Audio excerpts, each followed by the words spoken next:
on now, keep up.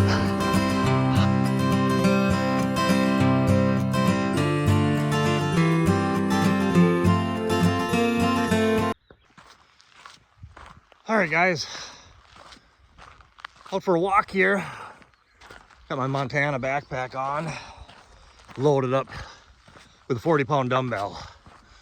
Figured I'd do a little follow-up video here. I don't want you to think I posted that first video and then just been sitting on the couch eating Cheetos and drinking Mountain Dew or anything like that. We're still working out. We just got back from a 4-day camping trip, and even on that camping trip, me and my wife walked every day.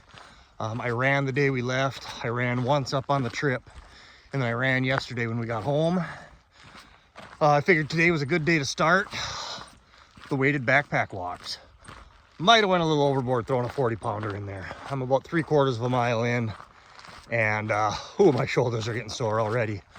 But I figured, I've already lost about 15 pounds, which is great, but you're carrying your gun, binoculars, rangefinder, you got extra ammo, you got a couple bottles of water, you got a little bit of food, you got your knives and all your field dressing equipment, the meat bags and stuff. They don't weigh a lot, but by the time you get your backpack fully loaded, you got a bit of weight in there.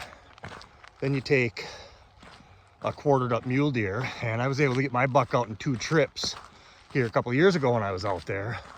If I had a longer pack out, that might not have been the case, but it was a relatively short pack out. But anyway, we want to start training for that because it's different. It's heavy, it's hard on the shoulders. I can feel it in my feet. 40 pounds in the backpack is a lot. So if you think losing a little bit of weight, losing 10 pounds, losing 20 pounds isn't a big deal, it's a big deal. Because every bit of weight you add is just more on your body. So getting a 2-mile hike in today. Starting to sprinkle here, so hopefully I'm not too wet by the time I get home. But we've been biking, we've been lifting weights, running, and doing a little bit of walking in between. So we're gonna start adding this as we get into the summer. Like I said, we're gonna start adding the ski hill, but we're still doing it. We're still pushing ourselves. Like I said in previous videos, I get to Montana, you don't want your hunt to be limited by the fact that you're out of shape. You don't want to have to pass up on going after a nice buck because you just don't think you can accomplish the backpack out, or it's a steep climb and you don't think you can do it. I want to be able to go after whatever I want to do when we're out there. I don't want day 2, 3, 4, 5 to be completely crashed out on energy and too sore to do anything. So pushing ourselves this summer. Hope you're keeping at it if you're training for something this fall.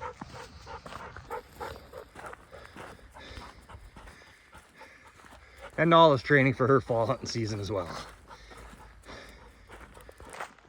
All right, hey, one last little tidbit here. I got my GPS running. I don't know why, I just keep track of the mileage and I time my walks, my runs, all that stuff. 18 minutes to walk a mile with a 40-pound pack. And that's just good information to have if you are mapping out where you're gonna hunt. Trying to figure out, I'm gonna hike into this spot, this is gonna be our glassing ridge or our glassing knob. It's good to know how long is it gonna take you to do that.